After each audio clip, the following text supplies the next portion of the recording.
Hi friends, आज हम लोग डिस्कस करेंगे एंजाइटी कैसे कुछ लोगों को हो जाती है और कुछ लोगों को नहीं होती है। आपने देखा होगा कुछ लोगों में ऐसी टेंडेंसी हो जाती है, उनके दिमाग में ऐसा बैठ जाता है, कहीं जाते हैं किसी की डेथ को देख लेते हैं या कोई मिस हैपनिंग को देख लेते हैं तो उनको लगता है कि ये चीज़ मेरे साथ ही हो जाएगी और वो एंजाइटिक हो जाते हैं और उनको कई बार उनके दिमाग में ये चीज़ें चलने लगती हैं और वो परेशान हो जाते हैं और उससे बाद में उनको एंजाइटी डिसऑर्डर और पैनिक अटैक्स भी आने लगते हैं उस घटना को देख के सोच के। बेसिकली हम लोग ये देखते हैं कि ये घटनाएं होती कैसे हैं। बेसिकली जो हमारा ब्रेन है, कॉन्शियस ब्रेन होता है, उसके पीछे होता है सबकॉन्शियस ब्रेन होता है।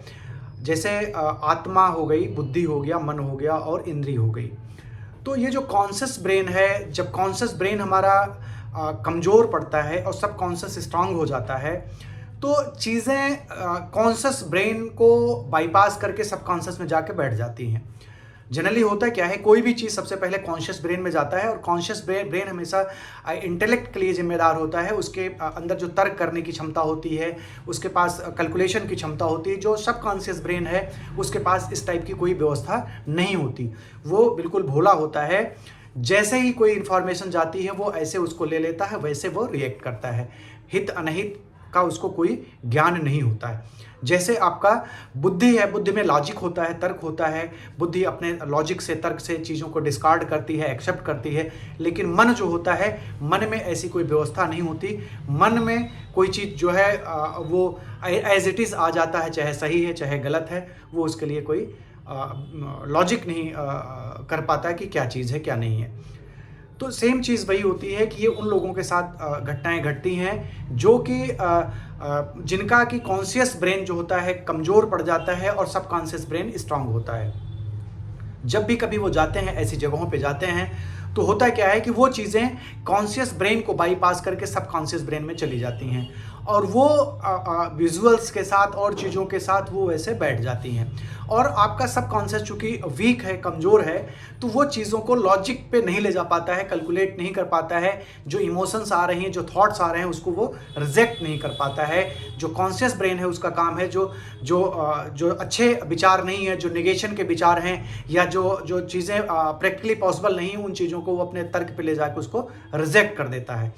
तो ये चीज़ें उन लोगों के साथ होती हैं जिनका कि सबकॉन्शियस ब्रेन एक्टिव ज़्यादा रहता है और कॉन्शियस ब्रेन कम रहता है। आपने देखा होगा, आपको एक और चीज़ मैं बता दूं, मज़ेदार बात बता दूं कि जो हिप्नोटाइज करते हैं लोग, वो उन लोगों को अच्छे से हिप्नोटाइज कर पाते हैं, या ये कहिए वो लोग ज़्यादा अच्छे से हिप्नोटाइज हो जाते हैं जिनका सबकॉन्शियस ब्रेन ज़्यादा फंक्शनल होता है रादर देन कॉन्शियस ब्रेन के। जिनका कॉन्शियस ब्रेन स्ट्रांग होता है या एक्टिव ज़्यादा रहता है, वो लोग हिप्नोटाइज नहीं हो पाते। हिप्नोटाइज नहीं हो पाते इसका मतलब ये है कि वो जो भी कमांड देता है हिप्नोटाइज करने वाला व्यक्ति, उसको अपने लॉजिक पे लेके वो डिस्कार्ड कर देता है।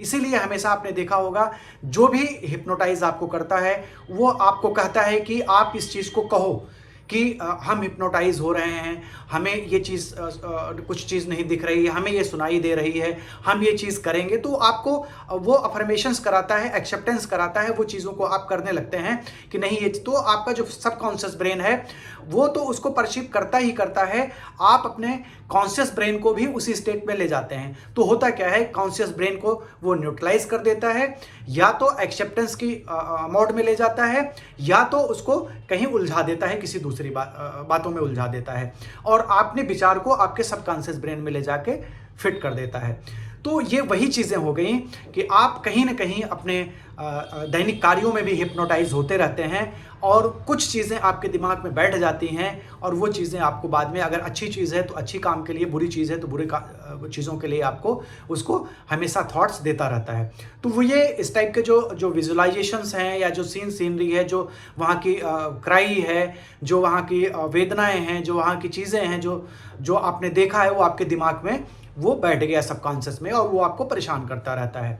तो देखिए इसको नेग्लेक्ट करने के लिए, अवॉइड करने के लिए, या इन सब चीज़ों को आपके दिमाग में न बैठे, उसके लिए आपको अपने कॉन्शियस ब्रेन को स्ट्रांग करना होगा। कॉन्शियस ब्रेन आपका स्ट्रांग कैसे होगा? कॉन्शियस ब्रेन का काम क्या है? कॉन्शियस ब्रेन का काम है जो आपके इमोशंस आ रहे हैं, जो थॉट्स आ रहे हैं, जो निगेटिव जो विचार आ रहे हैं, उनको अपने कैलकुलेशंस पे ले जाना, अपने तर्क पे ले जाना, लॉजिक पे ले जाना, अपने लॉजिक पे ले जाकर उसको डिस्कार्ड करना कि ये प्रैक्टिकली पॉसिबल नहीं। जैसे आपको लगता है कि उसकी हार्ट अटैक से डेथ हो गई थी और मुझे भी हो जाएगी, तो आपका कॉन्शियस ब्रेन कहता है भाई वो तो 60-70 साल का व्यक्ति था, उसकी एज ज़्यादा हो गई थी, उसको शुगर थी, बहुत सारी बीमारियां थी, तो उसको तो हार्ट अटैक हो गया, लेकिन आपको तो नहीं है ना। आपको, हमें इसलिए नहीं हो सकता क्योंकि हमारी एज अभी यंग है, मैं 30 ईयर का हूँ, और हमें शुगर नहीं है, हम डायनेमिक हैं, हमें कोई सिम्टम नहीं है, तो हमें हार्ट अटैक नहीं हो सकता। तो कॉन्शियस ब्रेन उसको डिस्कार्ड कर देता है और आप एंजाइटिक नहीं होते। लेकिन अगर आपका कॉन्शियस ब्रेन वीक होता है, वो इन लॉजिक को नहीं ले जाता, सीधे सीधे अपने सबकॉन्शियस में चला आता है, वो उसको एज इट इज एक्सेप्ट कर लेता है कि नहीं, ये चीज़, हार्ट अटैक मुझे भी हो जाएगा, और अगर मुझे हो जाएगा तो मेरी डेथ हो जाएगी, मेरे बच्चों का क्या होगा, तो वो परेशान करता रहता है सबकॉन्शियस ब्रेन आपको। तो सबकॉन्शियस ब्रेन को स्ट्रांग न होने दें, कॉन्शियस ब्रेन को स्ट्रांग रखें। आप कॉन्शियस ब्रेन को कैसे स्ट्रांग कर सकते हैं? इसके लिए चीज़ें वही हैं कि आप अपना मेडिटेशन करें, आप अपने लॉजिक को अपने स्ट्रांग रखें, योगा प्राणायाम करें, ध्यान करें, और रेगुलर एक्सरसाइज करें। उन सब चीज़ों को आप करते रहें जिससे आपका कॉन्शियस ब्रेन स्ट्रांग रहे, ताकि इन सब चीज़ों को सबकॉन्शियस ब्रेन में एज इट इज़ न जाने दे, उनको फिल्टर करके अपने लॉजिक के द्वारा उनको डिस्कार्ड करें, जो दिमाग जो सबकॉन्शियस में जाने लायक नहीं है, जो विचार कॉन्शियस ब्रेन में जाने लायक है, वो चीज़ें कॉन्शियस ब्रेन में जाए, तो आप इन सब चीज़ों से बच सकते हैं। ये लॉजिक रहा जो आपको एंजाइटी आती है, आपको आ जाती है, और कुछ लोगों को नहीं आती। जिनके कॉन्शियस ब्रेन स्ट्रांग है उनको नहीं आती इस टाइप की जो एंजाइटी है, क्योंकि वो कॉन्शियस ब्रेन से उन सब चीज़ों को डिस्कार्ड कर देते हैं। तो आज का हमारा ये टॉपिक यहीं समाप्त होता है। Thank you so much.